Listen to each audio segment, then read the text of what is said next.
The entire world was shocked when the President of the United States was assassinated in Dallas, Texas on November 22nd, 1963.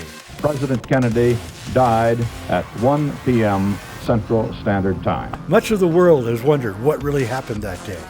Countless conspiracy theories have sprung up in an attempt to understand what really happened to President Kennedy. Was it the CIA, the mob, the lone assassin? Who exactly killed JFK? I didn't shoot anybody, no, sir. I'm just a passenger. There is Leon. He's been shot. The world will never know the true facts of what occurred, my motives. JFKX, Solving the Crime of the Century, is an investigation into these events. The film answers the most basic questions about what really happened on that day. You will discover the truth behind one of the most traumatic events in world history. You will see the assassination of JFK with new eyes as the realization of the truth is revealed. JFKX, Solving the Crime of the Century, will unveil the truth behind the events of November 22nd, 1963, like no film has ever done before.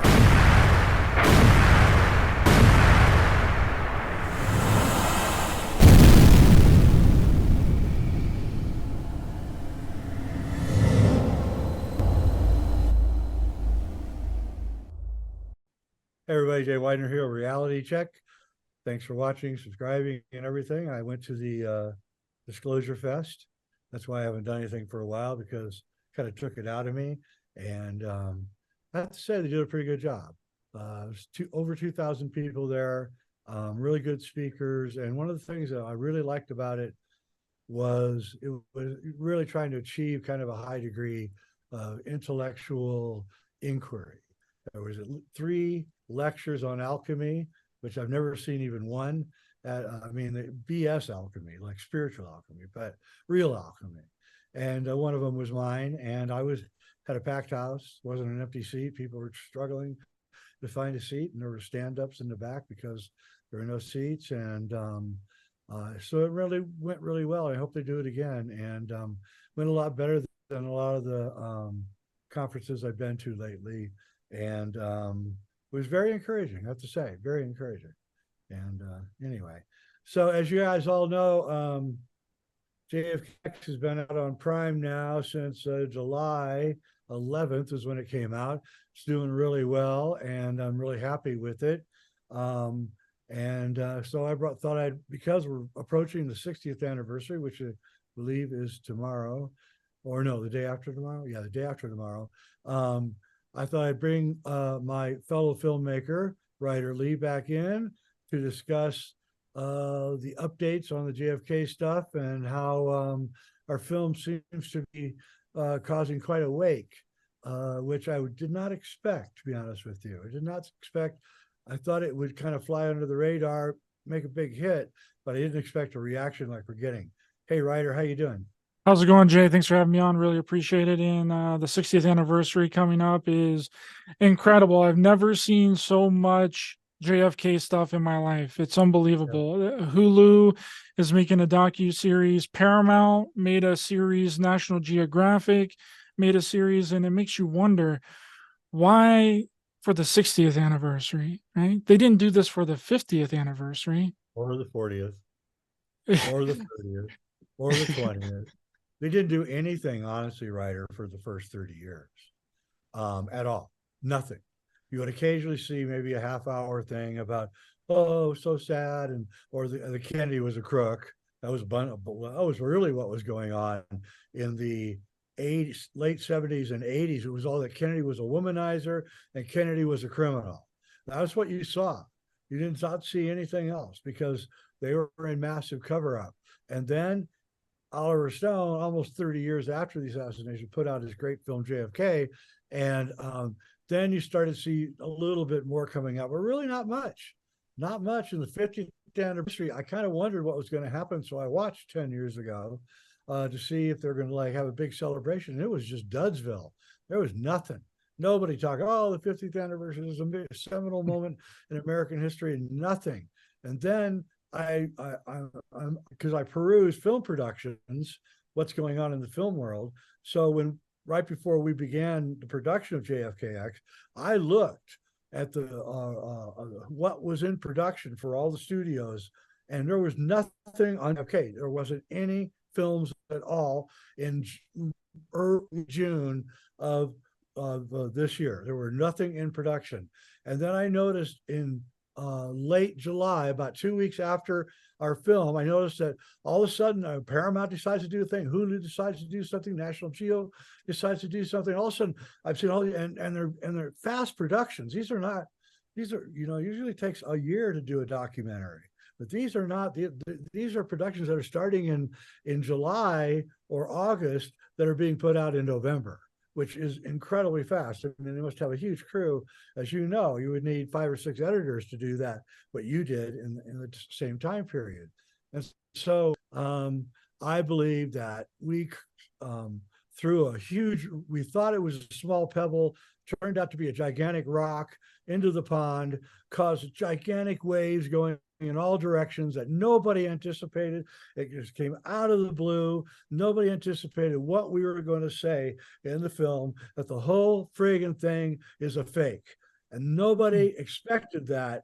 And they scrambled because for some reason they would rather have us think that it's real than have us think that it's a fake. They would rather have us think that the CIA in a nefarious conspiracy is behind the assassination, although nobody ever says how or why this is. They just say it. And you would think the CIA would thankfully say, oh, see, we didn't have anything to do with it. These guys just proved that we had nothing, we're in the clear. But no, they can't, because they're too embedded in this fake reality that they've created. And I'll bet you there's even agents who watch our film and still can't believe what they're seeing.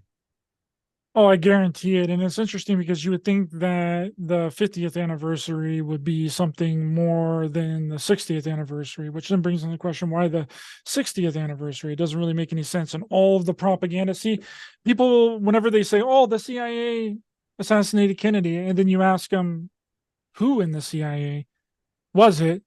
They don't have any idea. They just blanket it all with the CIA, and all of the documentaries that's come out so far has just been there to instill the propaganda that's been going on for years and years and years. I mean, one of them brings on some of the witnesses that was Actually, there that day. I'll go one step further. It's more than that. They are purposely clouding up what we're saying in JFKX. It's on purpose.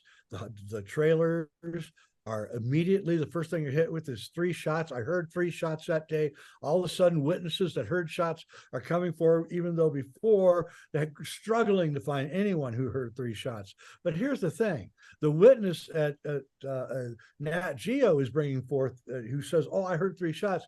He's the guy that planted the bullet on the limousine, is now coming forth. Oh, I Paul Landis. Yep. Come on. He's got to be the most discredited person in the whole investigation, right? Yeah.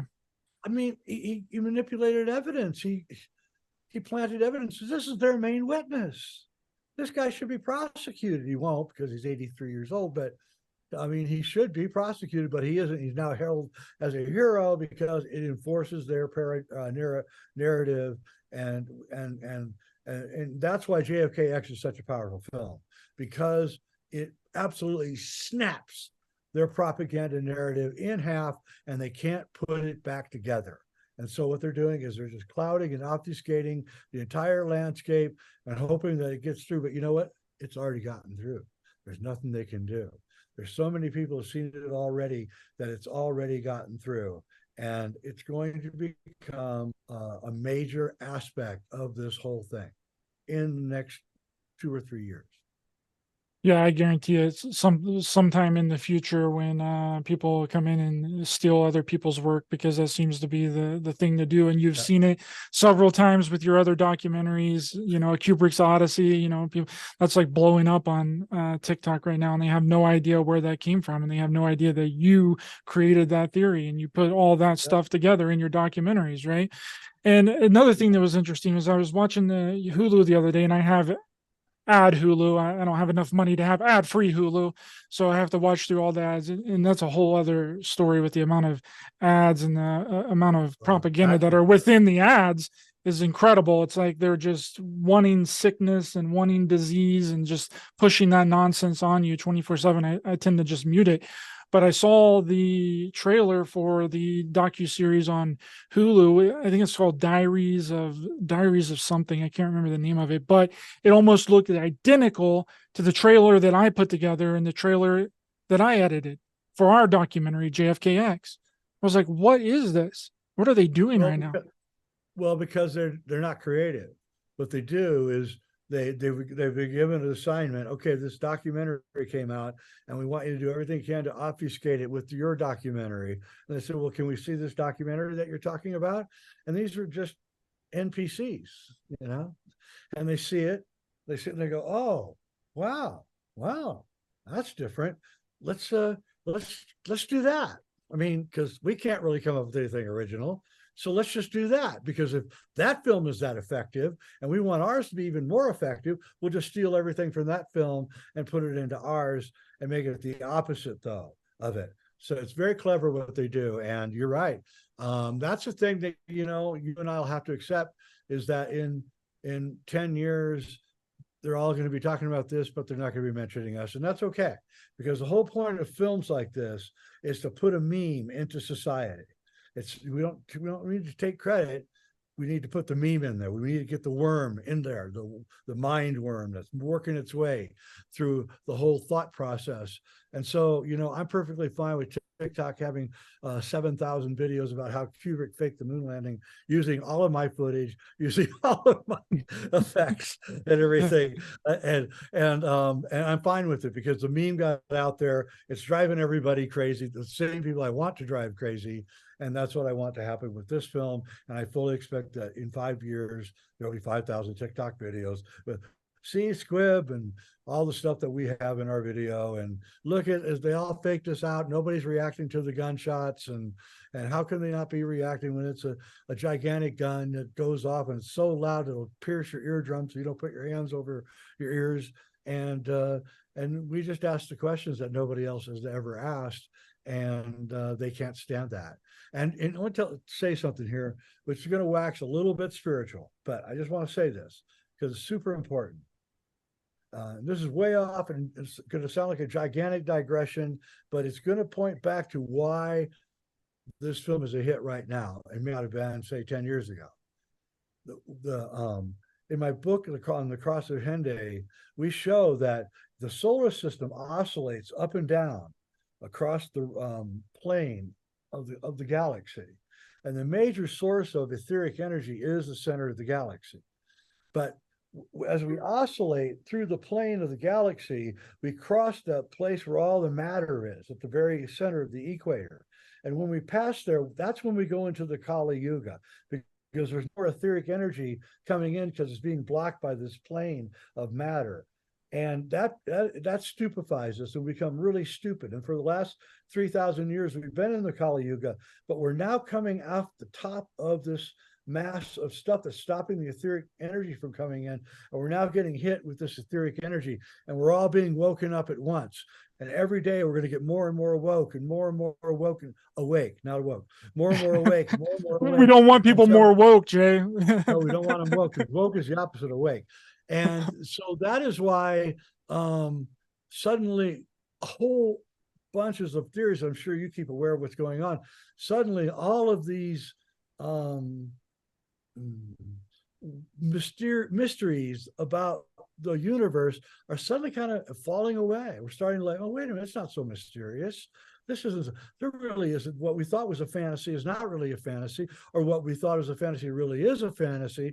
We're starting to kind of figure everything out. And there's like this meeting of minds on the internet where we're all comparing notes. We say, well, you didn't think of that part. And then we say, oh yeah, what about this? And that's what's going on here. So we're coming off and coming into the etheric energy one more time after 3,000 years of darkness. Suddenly the old tricks that they played on us in the Kali Yuga are becoming apparent, that they're just tricks. They're just vicious tricks by magicians in the age of darkness. and everything was so dark and cloudy, we didn't see it. And now, and I think JFKX actually is one of the first films coming out that's showing us how we can rethink the past and show that the past is not what we think it is. It's really a vast dark manipulation allowed because these etheric energies which power us were being denied to us just by circumstance of where we were. It travels through the plane of the outer edge of the galaxy. And this is all was encoded in the Cross of Henday in my work. And I really think that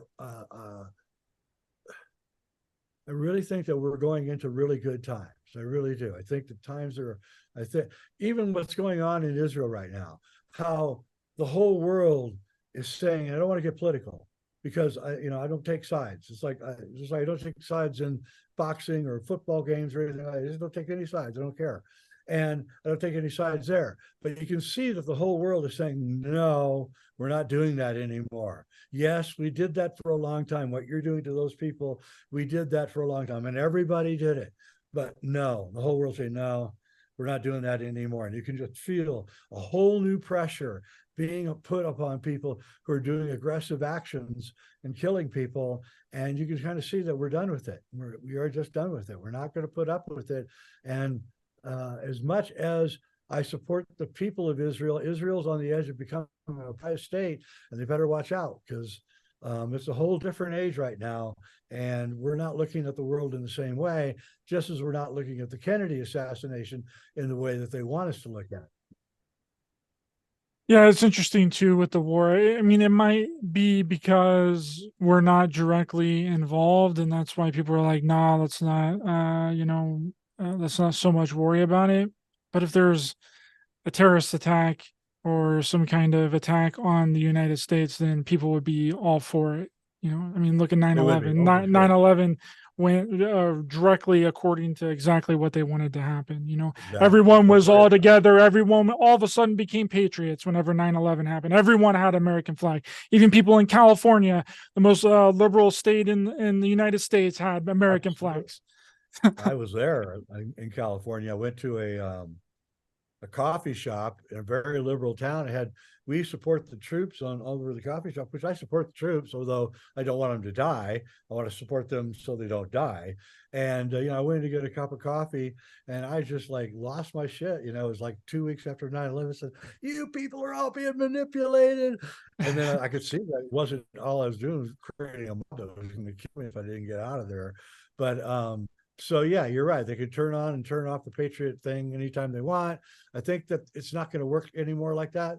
I think that's old school, and I think not for everybody, but there's enough of us on our side that are going to go, nah, you're not going to pull a switch and get me to do what you want. And so I'm actually quite optimistic about what's going on right now, and I think that there's a lot of knowledge coming forth that is being accepted, which just 10, 15 years ago was not even considered. And I got most of what I'm telling you from this conference I just went to.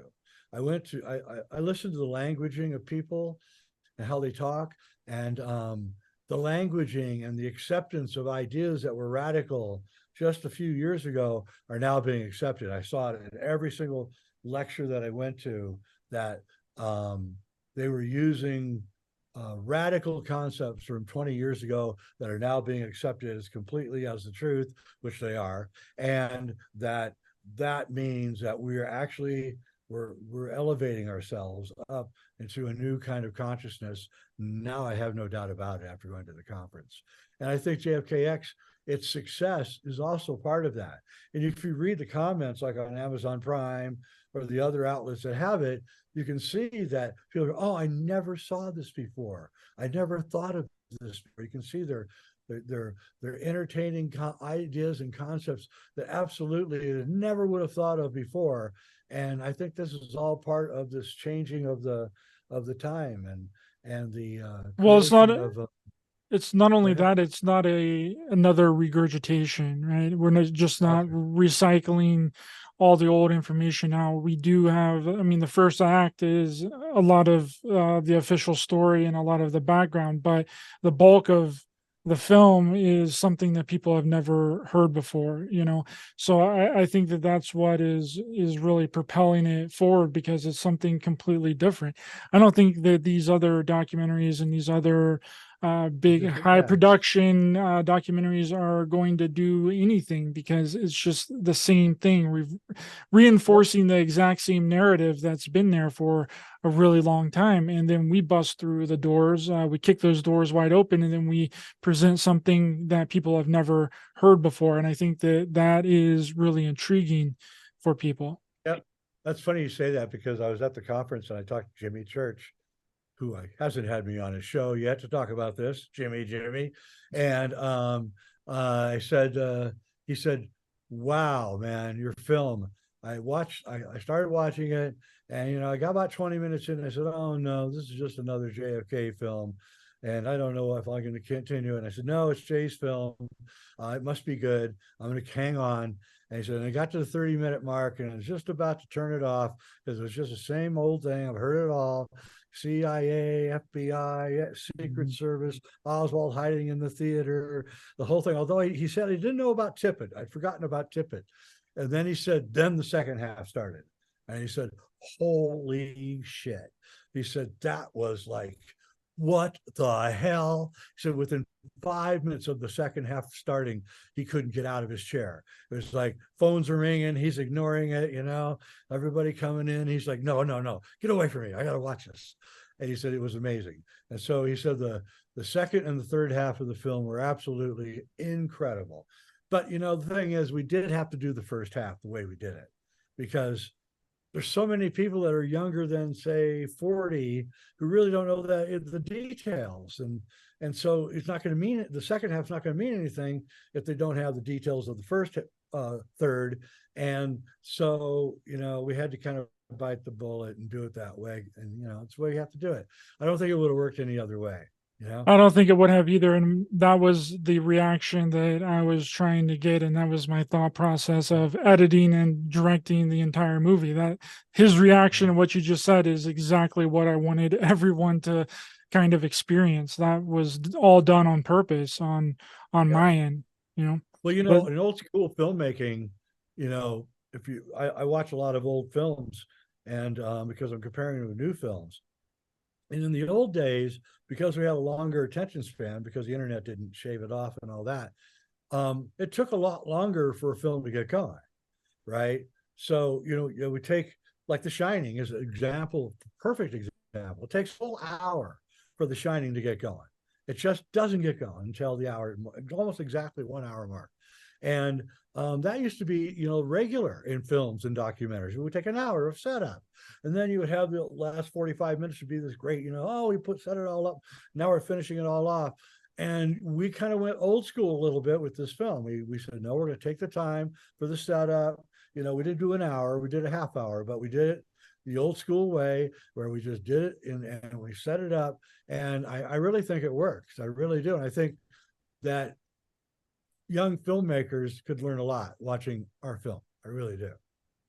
And I just saw The Shining in theaters, in a theater up in Wyoming. They played it for a couple of weekends, and it is completely different on the big screen. Like, your eyes are glued to that entire movie. It's not like watching it on a TV or watching it on your phone or downloading it on whatever, but watching it on the big screen was a completely different experience. I didn't take my eyes off the screen one time. And that just shows you how incredible of a filmmaker Stanley Kubrick was. And it was just incredible. I didn't check my phone, didn't check my watch, nothing. It was just glued. And I had seen it over 100 times at least. And it was probably but never on the big screen.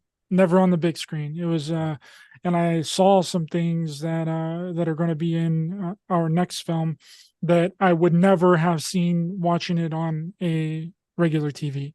So no, that's true, because I watched 2001: A Space Odyssey, Clockwork Orange, Dr. Strangelove, and Barry Lyndon, and The Shining, all on the big screen. Never watched it on the television. And I remember the first time, especially 2001, that I watched it after seeing it maybe 20 times on the big, huge Cinerama screens. And then I watched it on TV and I was like, whoa, what a downer, like a little tiny postcard, could barely see it. And, all the great effects that Kubrick had put in there just weren't the same. And Kubrick made it for the big screen. I mean, he would tell you that right out.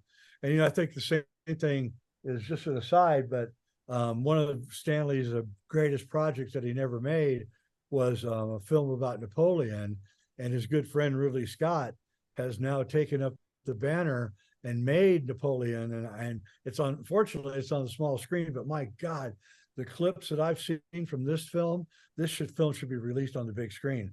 This is Ridley Scott at the top of his game, even though he's 85 years old, proving you actually can make a good film after you're 60. I don't know if it's a good film, but I mean, visually, that is the most stupendous film I've seen visually in quite a while. Yeah, and is it not being released in theaters? I thought it was being released for a couple of days in theaters. It's Apple TV. Maybe they should. I mean, it's got Joaquin Phoenix, and it's Ridley Scott, and it's Napoleon, it's Stanley Kubrick's lost film, and it's got everything rolling for it, Yeah, I like Ridley Scott as a director. I do too. I just watched Prometheus again the other day. Amazingly directed film. The camera work in that is amazing, but unfortunately, the next film really sucked. The next Alien film, he should have just done a sequel to Prometheus and named it Prometheus 2, because I thought Prometheus he got was lost there for sure. But I'll tell you what, his first film is The Duelist, and it's one of the most strikingly visual films ever made. His second film is Alien, one of the most incredible horror films ever made. His third film is Blade Runner, one of the most visually striking films ever made. And his fourth film was Legend, again, unbelievable. And his first four films are more amazing than any other filmmaker's first four films ever. And so the guy just, Legend is with Heath Ledger, right? Heath Ledger was in Legend. Am I thinking of the right film? Or not Tom Cruise. Tom Cruise? Oh shit. 21 years old. Yeah, but it's still a really good film. No, it was who was it? It was the guy that played the devil. He was a really good British actor. I can't remember his name, but anyway, what's his name? Anyway, it's a great film. So I'm a huge Ridley Scott fan. I thought Kingdom of Heaven was one of the greatest period pieces of all time. Gladiator, great film. So I'm really looking forward to it. I'm a big fan of Napoleon, because you see, Napoleon, people don't realize that, and this is why I think why Kubrick was interested in Napoleon. Napoleon really began funding a secret group of savants to investigate the mysteries of our planet. And he went to Egypt and had a big experience in the pyramid, which I hope they show in the movie. And he was the first guy to begin studying Egypt and ordering his savants to study Egypt. And I believe, and I know Walter Bosley believes this, that Napoleon set off a series of things that continue to this day. And NASA is part of this, and the air flying machines of California in the late 1880s are part of this, and Jack Parsons is part of this, and this is, I call it Operation X. It's a secret project being funded by elites to investigate and find out everything that's going on planet Earth. And Napoleon was the guy that really kicked this off. And we'll see if they're smart, they would add some of that in. But I don't know. We'll never know. Speaking of NASA and this advanced technology, there's some people that believe that is a reason why JFK was assassinated, was because of he knew the secrets to some advanced technology that the government was working on, which, I mean, there is a lot of really interesting information surrounding James Forrestal and JFK, but I think that it's been completely blown out of proportion. And there is some evidence and some proof that JFK was going to share some advanced radar systems with Russia.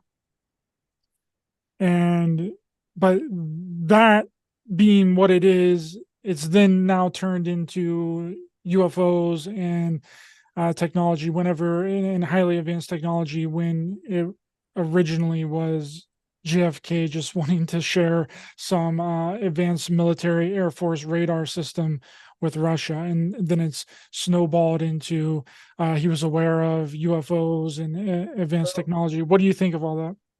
Well, I mean, I did like 3 years ago, I did my MUFON lecture where I came out with all this. So he went to Germany with Forrestal in 1945, and they did visit the same bases that Joseph Farrell talks about.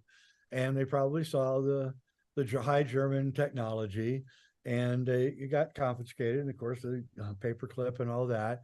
And he came back, and Forrestal was in charge of all that. He became the first Secretary of Defense. Of course, he got thrown out a window right after he got visited by Lyndon Baines Johnson.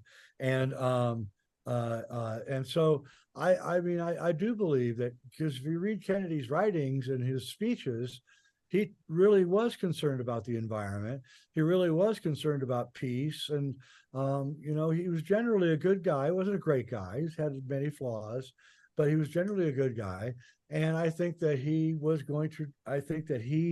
forced NASA to go to the moon by the end of the 1960s, knowing they fully could not do it with the technology they had, because Wernher von Braun had debriefed him and told him that they needed a missile the size of the Empire State Building to get to the moon. There's no way they could build that.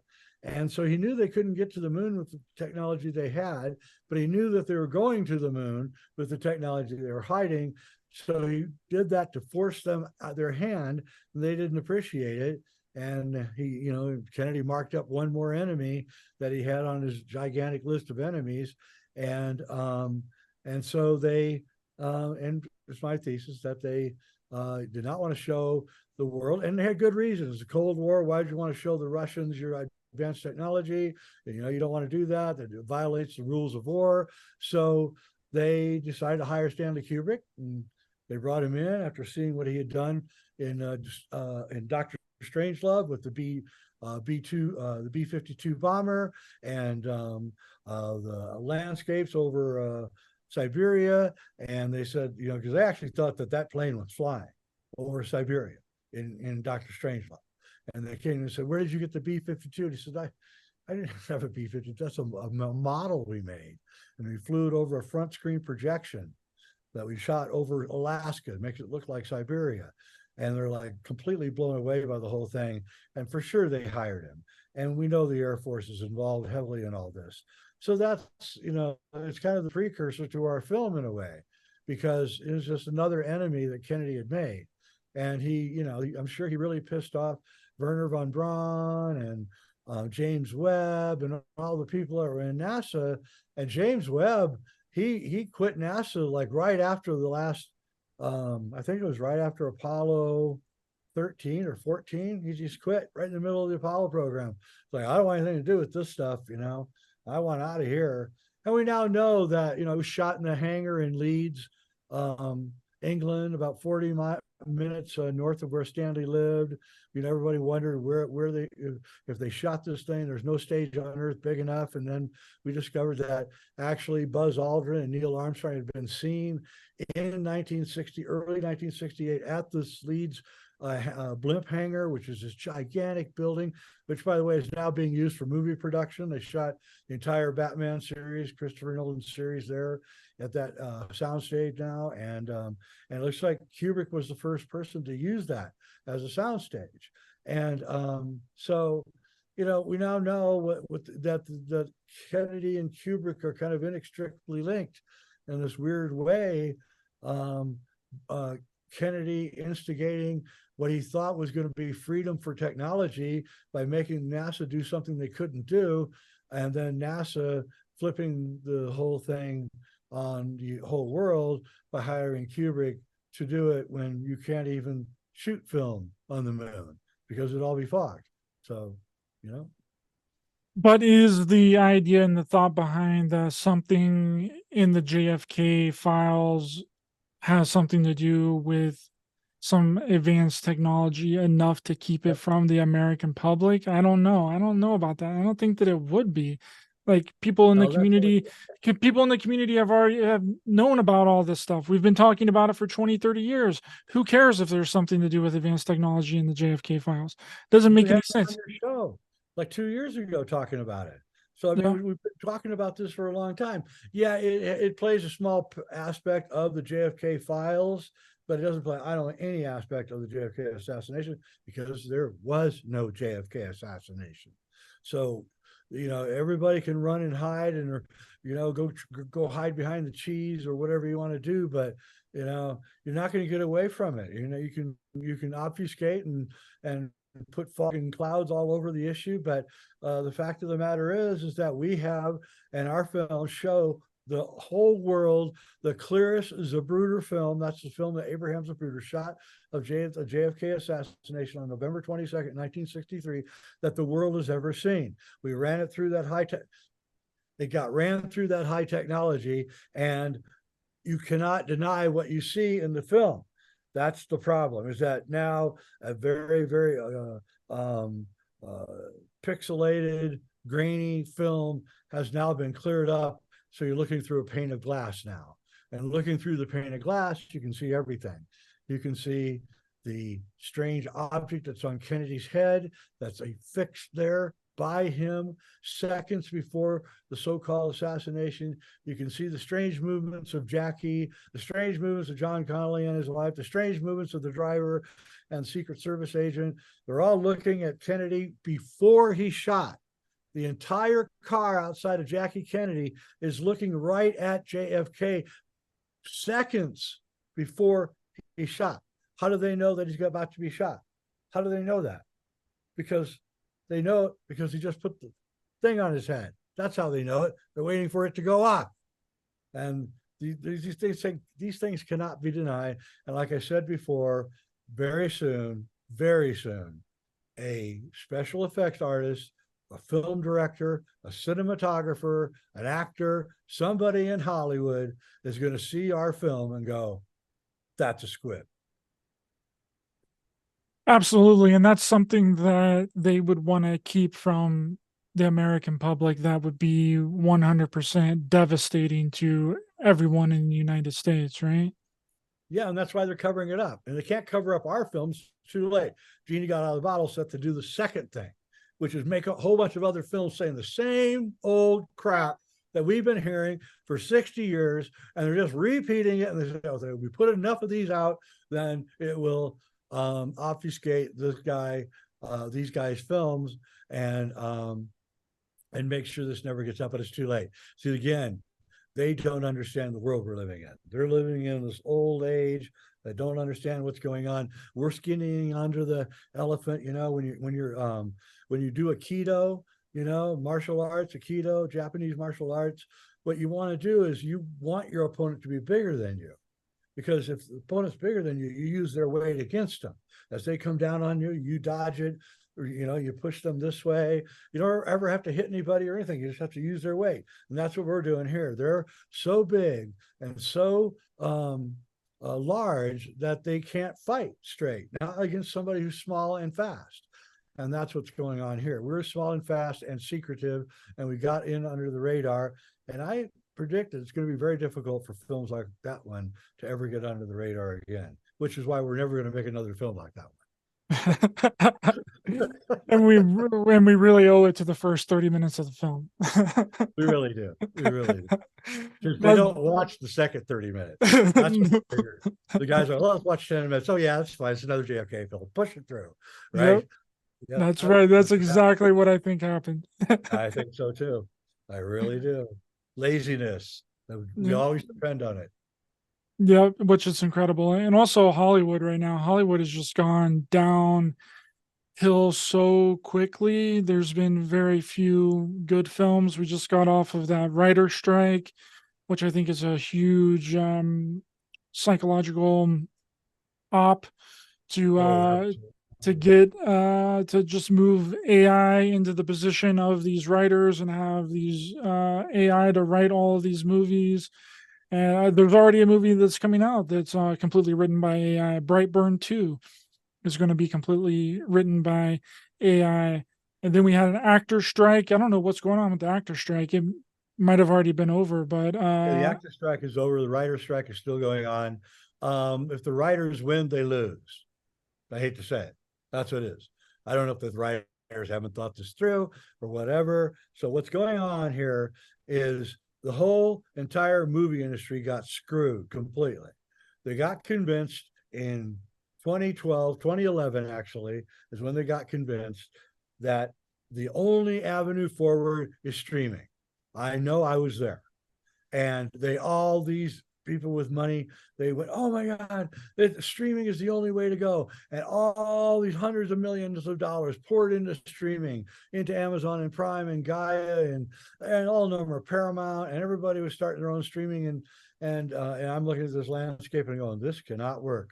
And then I noticed while I was at Gaia that one of our most persistent problems was that somebody, we'd have $1.99 for a month, your first month special, right? So people would join for $1.99 and they would literally watch everything in a month. They would sit there, it'd be the winter probably when they didn't have much to do.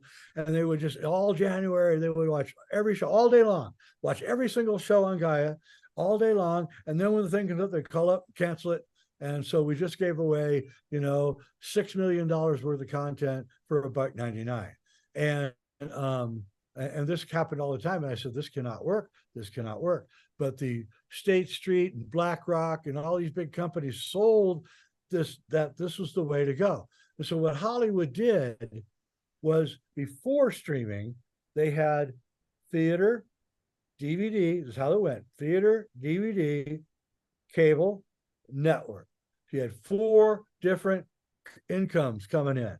Now today, there's hardly any theater going on at all. Great films like what's the film about that alien invasion that came out about a couple months ago? on Hulu, No One Will Save You. Yeah, No One Will Save You should have been on theaters. That was good enough. Amazing film, incredible, Amazing probably the film. best film of the year. Yeah, it should have been in theaters, but they didn't even put it out.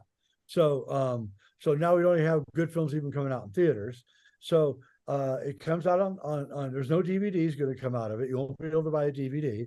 It will never go to cable because it's on Hulu, because they got the deals on it, and it will never go to network. So it's going to stick on streaming for the rest of its existence, and it's never going to be seen by a wider audience.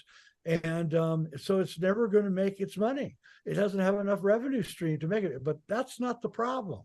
The problem is this. If I'm a production company, and I have this problem, so I know what I'm talking about. If I have a production company and I have my films out on a streaming network, and I go to that streaming network and say, can I see the details of my films? Can I see how many people watch it, for how long, what should they cut off at, so I can see what they don't like about my films? All sorts of invaluable information, right, is inside these statistics, right? They should be giving to filmmakers so they become better filmmakers, but they won't give it to you. Why? Because they'll have to tell you how much it really made. And then they have to pay you more for the next one. Have to pay more for that one. Yep. For that one. Because if they give you the statistics, it turns out that you've got 100,000 more views than they're saying. They're just obfuscating everything by saying, oh, well, this wasn't a full watch and this is only 10 minutes. And that's what they're doing, by the way. But they're not even giving those statistics out. So if the writers win, they win their strike, then Hulu and Amazon and Prime, Netflix will all have to give up their books. If they give up their books, they're going to find out that they're not making as much as they're claiming. They're not making as much as they're claiming. And then the investors are going to see that, and then they're all going to pull their money out. So if the writers win, they lose. Because if the writers win, they're going to not put them out of business, but really hurt the books on Amazon, Netflix, and all the streaming services. But more importantly, the investors are going to realize, I'm not talking about BlackRock and State Street. They already know what's going on. I'm talking about guys like me who invest in stuff like that. The small time guys, we're going to pull out because we're going to see that's all a lie. It can't make its money, and it's all going to fall apart at that point, at which I don't know where it's going to go. I don't believe it's the end. I believe it's just a remaking of the entire business model, but we are in it right now, and there's no way to back out of it, and they can't go back to DVDs. They can't go back to any of it. So I think where it's going to end is that there's either a really wealthy person is going to put together an aggregate network where we can make a little bit of money on our films, or we're just going to have to go it alone. And I don't know how that's going to go. I made a lot of money on DVDs. It was a super lucrative market, and I could say what I wanted. That's what was so great about it. I could put out DVDs, and I could talk about subjects that were not allowed, that are now allowed, but were allowed then, and get away with it. And that's why they destroyed the DVD market, because there's too much freedom in that market, and the filmmaker getting the return back on those DVDs that they could never get on streaming or even dealing with another distributor. So, well, I think the other problem is an oversaturation of the market. It's not sustainable. It's exactly like what you were talking about with the free trials. They'll give a free trial of $1.99, and then they watch all the content. And then the company's response to that is to create more content. And then the content gets crappier and crappier because they're just trying to push stuff out all the time. And we're going to see a lot of mergers between a lot of these streaming services, I predict, in the future. I mean, we're already seeing Paramount and Showtime merge together, basically. So I think a lot of these companies are going to have to merge together, and Disney already owns Disney Plus and Hulu. So they could literally just merge those two together and have one ultimate streaming service there. Paramount and Showtime is already together. So I think that's what is going to happen. And I think that the model in the beginning was like the Netflix model was good because they didn't have any of their original content on there. They were just putting other movies on the platform so people could view and stream. And then they got into the whole original content thing. And now they have so many different original content stuff that is just buried within the Netflix algorithm that have one season that never get another season. You know, and yeah, we had that same thing at Gaia. We were, we put out a little bit of content of our own and other people's content. And then as things started ramping up after about 4 years, all we concentrated on was our own content. And, it was a limited amount of subject matter that you could do it. And no matter how much I told people that we can't keep doing this, you can't keep squeezing the monkey because it's eventually going to go dry. It started going dry. And that's what's going on with everybody. What they really need is moratorium on all production. And Disney's doing this with Marvel, by the way. They've completely stopped Marvel. They're stopping everything, which is a good thing because you guys really suck at what you're doing. And then put a chicken in and make it gay. Well, they need to hire writers. So you don't hire people because of who they are, what they look like. You hire people because of their talent. I mean, my God, really? I remember when I was trying to be a young man, I was a writer, and I went to a famous writer, and I said, I'm a young guy. What do you suggest I do to become a good writer? And I was fully expecting him to tell me, make sure you diaphragm a sentence the right way, and make sure you get your conjunctions and your adjectives right. And I was expecting something like that. I turned around, and he said, go have sex, go get in a fight, go join the Merchant Marines, go out and travel the world, get your ass kicked in, get robbed, go out in the jungle, get bit by mosquitoes. And I was like, what? And then I realized, oh, he's telling me that the only way I can be a good writer is to go out and get a bunch of experience in life. And then I'll become a good writer. And that's what I did. I went out and got a bunch of experience in life. But these people today, they don't have that. They're not going out and because they're so coddled that their parents are, the helicopter parents are not letting their kids go out and actually get their butts kicked in, fall down off a mountain like I did, fall off a tree, go out and get an animal chasing you in the woods, or any of those things because they're so coddled. So, I don't think we're going to have the good writers anymore. But if there are good writers, they probably don't want to work in Hollywood anymore. That's the other thing, is your generation isn't even all that interested in working for these big corporations and making the big money. They'd rather make their own stuff on their own terms, which is the way I was always in my life too. So I totally understand that. And so I think they're going to lose all the good talent because a good writer can stay and just do it on his own. He can make a film on his own now. He can get the equipment and If he's a good writer, it's going to be a good film. So he don't even need the rest of the world. So I think Hollywood is dead. I really do. I think it's going to turn into something else. But the old concepts of and AI is really going to change things, man. I saw at this conference I was at, I saw video generated AI, voice to video AI. I mean, literally say, okay, I want to take that same scene that was in this movie, or just change the actors to this and that, right? And it was like, whoa, I saw the quality of it. Not perfect, but wow, it's spectacular.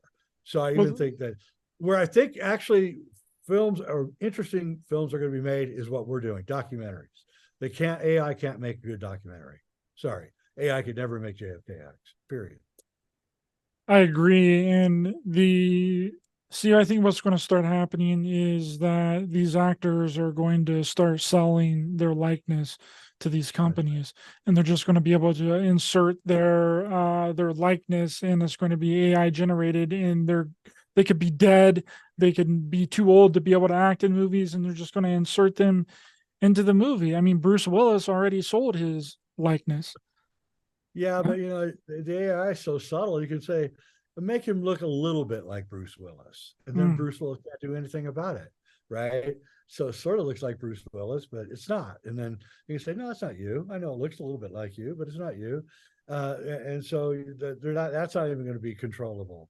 And I'm not. I got to be honest with you. I'm kind of looking forward to this. I'm looking forward to seeing where this is going, because fiction films are just not good anymore. I don't even, you look at like Avatar 2, what did it cost? Like $600 million. And it was really good. I mean, facts were great and the acting was good, but it was just kind of a nothing film. And, I couldn't even sit through the 3 hours. I watched about 20 minutes. I get up and do something else. I come back, watch another 20 minutes. Because I don't know if I can even sit through a 3-hour film anymore. So I think the whole nature of cinema is rapidly changing, and I think it's going to get rather interesting. I really do. And again, the grimy, gutsy filmmakers like us, we'll still exist because AI can't compete with us. So we'll keep making films that are just going to irritate the hell out of the cabal, and we don't really give a shit. Yeah, I think HBO has like one of the best models because they have several revenues of, like, they're on cable, they're on satellite, so they get that revenue, and then the next day the stuff drops on streaming. None of the other streaming services really have that besides like Hulu and maybe a few others, but Netflix doesn't, Disney doesn't. So it's like, no, I agree. they're HBO, definitely cutting edge. HBO is the cutting edge of this whole streaming thing. And we'll see whether they actually start taking interesting films. That's the other thing, is they do reject interesting films, and for political reasons mostly. So we'll see. Here's the thing with our film, though, with JFKX. And I was telling somebody the other day, so aren't you afraid of your film? And I was like, well, you're so political. And I went, actually, JFKX is the least political JFK film ever made.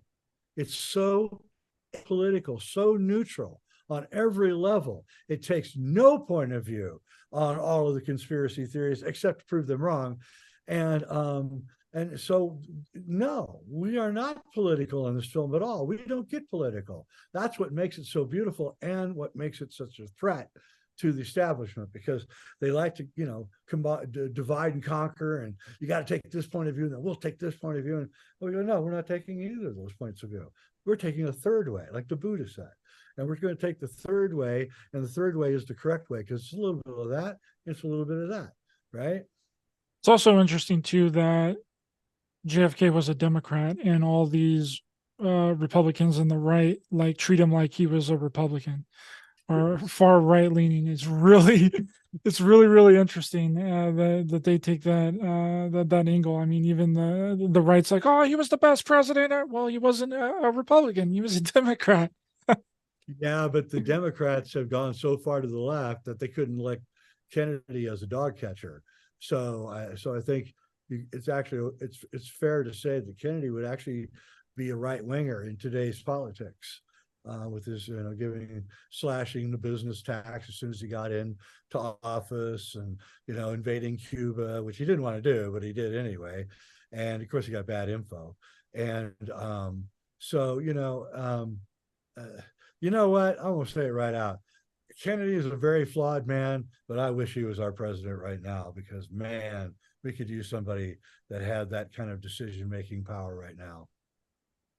Yeah, and a lot of people that's reached out to me and sent me emails about the film, they're really disappointed in that we didn't include all of the other Kennedy deaths and all the other Kennedy assassinations, and talk more about RFK and all that. I'm like, hey man, like, this was, we originally only wanted this film to be what, like an hour and 15 minutes or an hour and 10 minutes or something like that. But there was just so much information in there that we actually even extended it out further.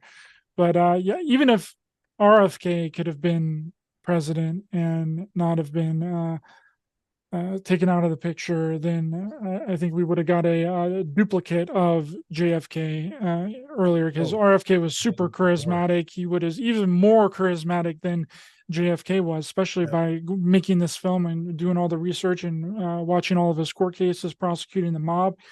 It was unbelievable. I'm like, this guy is really doing what we wish we could do now. What no one has ever done before or since is what he was doing. And he was a boxer, man. He got in the ring and started swinging. It was amazing. That guy, man, it was like a bulldog on the leash. You had to hold it both hands to stop him from taking everybody down. And yeah. And you know what, you guys out there, you want to make a film about RFK? You got my blessing. Go for it. I want you to make it. And there's a lot of suspicious stuff around the RFK assassination, which really needs to be looked at. And if you need any help, give me a buzz. I will be more than happy to give you my download, because I have looked into that seriously. And I can tell you right now, Sirhan did not shoot anyone. That's why he doesn't remember shooting anyone, because he never shot anyone. And I'll explain that to anyone who wants to hear. That's not for this time. But if anyone wants to make a film about the RFK assassination or RFK's life, I'd be more than happy to give you some assistance as far as, helping you out with the history and stuff. It's really important that it gets out. And he was a great man. That's all I can say. Yeah, and they saw the direction of where the United States was heading and in turn the world, and they were trying to stop it. And that's the only conclusion that I can come to from doing all the research for the film and making the film. I mean, in that first act, we do that entire section on the mob and what RFK was trying to do to take down the mob, and it's really incredible what he was doing and the things that he was saying. I mean, it's almost verbatim what's being said in the community now. So it's like, well, if this was happening way back in the early 60s, how far has it gone to this day? And we've talked about it several times on other people's shows. It really seems like the mob just disintegrated after that, and then they just became large companies and large corporations, and they went legit, which is almost exactly what happens in the third season of Fargo. I don't know if you've watched Fargo, but it's this Fargo's amazing. It's an amazingly directed show. It's an anthology series. It's a different series a different story every season, and it goes through all of it. But in the third season, it's basically about the mob and gangs. And then at the end of it, they take this guy that went and did all this killing for the mob and then sat him down in a business chair. It was like, yeah, you're going to be sitting here typing. You're going to be doing all this stuff. Jimmy in the mailroom just saved over $1 million by repackaging and relabeling a bunch of mail. So get used to it. This is what you're going to be doing from now on. And that immediately made me think of our film. I was like, that's exactly what they done. Yep, that's right. They went to corporate. I think they got scared. I think because they didn't know. The mob didn't know what was really going on either with the Kennedy. Yes, they put a hit out on him, and they thought somebody in their milieu had hit Kennedy, but they didn't know the real truth. So it was just confusion. And I watched all of that going on, and then the Godfather book came out and then the movie. And I think that's when the mob said, we have been exposed. What we are is now known to the world. I think it's time for us to cool it. And they began cooling it. It took about 10, 15 years from say 74 to about 1990 before it was fully corporate and you could see it in all ways. And then they started taking, and then you started seeing the corporations taking over everything. So Walmart began taking over all the small hardware stores all over America, right? So the Hollywood began scooping up all the small independent film companies, and they're doing it right now. Big corporations are sucking up all the smaller things until there's not going to be any smaller things. They're all going to be sucked up unless you're making films like JFKX, which we're not going to touch with a 20-foot pole. So, And then they flood the entire community with drugs too. They just drop all the drugs. Oh yeah. All the drugs that they brought in and the whole thing. And, we're in dire straits right now because the mob became part of our culture instead of being an outside part of the culture. It was much safer when they were outside the culture than when they were inside the culture. We let them inside the gate, and now they're kind of corrupting the entire society. And, we have crime families now that you wouldn't even think were crime families, or, the Columbos were one kind of crime family, but now we have like the Bidens are a crime family.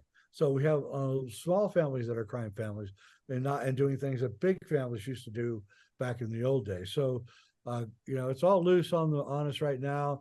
But again, I want to end this on an optimistic note because I do believe we're coming out of the darkness. I believe JFKX is proof that we're coming out of the darkness. And the clouds and everything is disappearing. The sky is blue and sunny, and we're going to see the world for as it really is. And yeah, it's an ugly place, but at least we get to see it for what it really is. I agree with that, and I think that it's going to be an amazing future. I mean, the whole community has just been nothing about, doom and gloom and fear mongering for so long. The only people that have been talking about a bright future, unfortunately, has been the new age people and the new age cults and the old school UFO cults, transforming the earth into the new transition is going on. We're going to go into the next evolutionary level above human. The earth's going to be transformed into a 5D earth and all that.